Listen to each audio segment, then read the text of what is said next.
কত আমাকে দেখিছে গো, আমার ছেলে কত আমাকে দেখিছে। টানা 15 বছর কেরালায় থেকেও বাবা মায়ের মুখ দেখতে পেলেন না সাগরপাড়ার সুব্রত হালদার।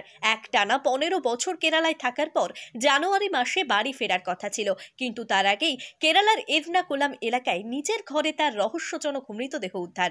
গত সোমবার থেকে বাড়ির লোকজন ফোনে পাচ্ছিলেন না। পরের দিন মঙ্গলবার সকালে পুলিশ ফোন করে বিষয়টি জানায়। মৃত্যুর খবর পেয়ে কান্নায় ভেঙে পড়েছেন পরিবারের সদস্যরা।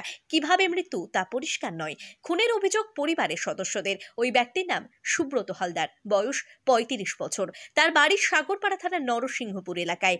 মঙ্গলবার রাতে নিজের ঘরেই তাকে পাওয়া যায়। পরে হাসপাতালে নিয়ে গেলে মৃত বলে ঘোষণা করা হয়। আমার অত খেয়াল নাই বাবা, আজ থেকে 14-15 বছর হবে। তার মধ্যে মাঝে একবার এসেছিল, 10-20 দিন ছিল, তারপরে যাই আর আসেনি। মঙ্গলবারের দিন ফোন করে যাচ্ছি, সকাল থেকে ফোন করে যাচ্ছি, রিং হচ্ছে, ছেলে কিন্তু কথা বলছে না। হ্যাঁ, এইরকম ফোন করতে করতে বেলা 2:30টার সময় থানার থেকে আমাকে ফোন করে, বর্জাকুড়ি থানার থেকে। পুলিশ বলছে আমি পুলিশের লোক, বর্জাকুড়ি থানার থেকে বলছি, কে হয় আপনার? তা আমি তখনকার ভাষা জানিনি বাবা। তা আমি বললাম যে আমার লেড়কা হয়, আমার লেড়কা, তা আমি ওর বাবা। এই কথা বলি ওরা বলছিল যে এরা ভাষা বুঝে না, এদের সঙ্গে কথা বলে লাভ নাই। ওরা রেখে দিল, আর ফোন আমাদেরকে করেনি। আমরা ওই ডিসিশনে আমাদের ভাই বেশি যারা আছে সবাই যোগাযোগ করি, ওখানে লোক ছিল কাজ করতে যায়, ওদেরকে টাকা পয়সা দিয়ে হসপিটালে যোগাযোগ করি, আমার ছেলেকে এই পর্যন্ত আনছে। আচ্ছা, আপনার পাড়ার বা নরসিংহপুর আশেপাশে কেউ ছিল আপনার ছেলের কাছে? না, কেউ ছিল না। কোন জায়গায় থাকতো কেরালার? এর্নাকুলাম বলছে, এর্নাকুলাম।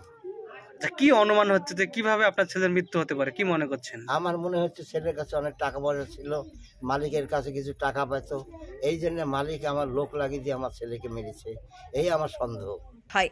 পরিবার সূত্রে জানা যায় সুব্রত হালদার ধোপার কাজ করত, জামা কাপড় স্ত্রী করতেন। দীর্ঘদিন কেরালায় ছিলেন। গত 2014 সালে একবার বাড়িতে এসেছিলেন, তারপর কাজের সূত্রে আসতে পারেননি। প্রথমে অন্যের দোকানে কাজ করতেন, পরে সেলামি দিয়ে দোকান ভাড়া নিয়ে ধোপার কাজ চালাচ্ছিলেন। 3.5 লক্ষ টাকা সেলামি দেওয়া হয়েছিল ঘর মালিককে।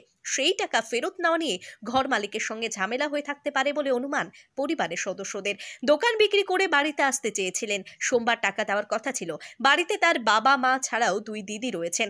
এই খবর শুনে দিদিরা বাড়িতে এসেছেন। বয়স্ক বাবা মায়ের চিকিৎসার জন্য টাকা পাঠাতেন, বাড়িতে ফোন করতেন নিয়মিত। কিন্তু হঠাৎ সব উলটপালট হয়ে গেল। দোষীদের কঠোর শাস্তির দাবি জানিয়েছেন মৃত সুব্রত হালদারের বাবা সূর্যকান্ত হালদার। ব্যুরো রিপোর্ট, আজকাল বার্তা। সালে আর আসেনি, মানে 8-9 বছর টানা আসেনি?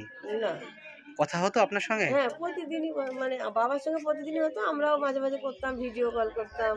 আমার মেয়ে ভিডিও কল করতো। এই 7 দিন আগেও ভিডিও কল করলাম, কথা বললাম। আর তারপর সোমবারে কি শুনতে পেলেন?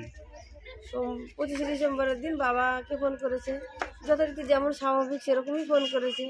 সোমবার রাত্রেও ফোন করেছে বাবাকে। আমরা জানিও না, মঙ্গলবার বাবা সকাল থেকে ফোন করেনি। বাবা 7টা বেজে যায়, 7টার সময় ফোন করে, ভাই ফোন করেনি। বাবা ভাবছে ছেলে ফোন করছে না কেন, দেখি তো।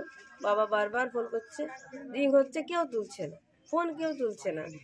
বাবা আমার বোনকে বলেছে, ছোট বোনকে বলেছে যে দেখ তো মা, ভাই ফোন তুলছে না। ও বারবার ফোন করছে, ফোন কেউ তুলছে না। আমার বোন সেদিন কলকাতা গেছিলো, যে আস্তে আস্তে ট্রেনে ছিল তো, যে তারপরে মোটামুটি 2টো নাগাদ কে একজন ওর ফোনে ফোন করেছে। এবার ট্রেনে তো লাইনটা কেটে গেছে, ও আর করেনি। তারপর বাবাকে ফোন করে বলছে আমি থানা থেকে বলছি, আপনি সুব্রতর কে হন? বলছে আমি বাবা। বলছে আপনার ছেলে অ্যাক্সিডেন্ট করেছে, হাসপাতালে আছে, তাই বলেছে। তারপরে বাবাকে আর কিছু বলেনি। বাবা ভাষা বোঝে না, ওরাও বাংলা ভাষা বুঝতে পারছিল না ঠিকঠাক, বাবাকে কিছু বলেনি। সেই ফোন নাম্বার আর ঠিকানা ধরে আমার সব ভাইয়েরা আছে, তারা কাকারা সবাই ফোন করে ওইখানে যোগাযোগ করে।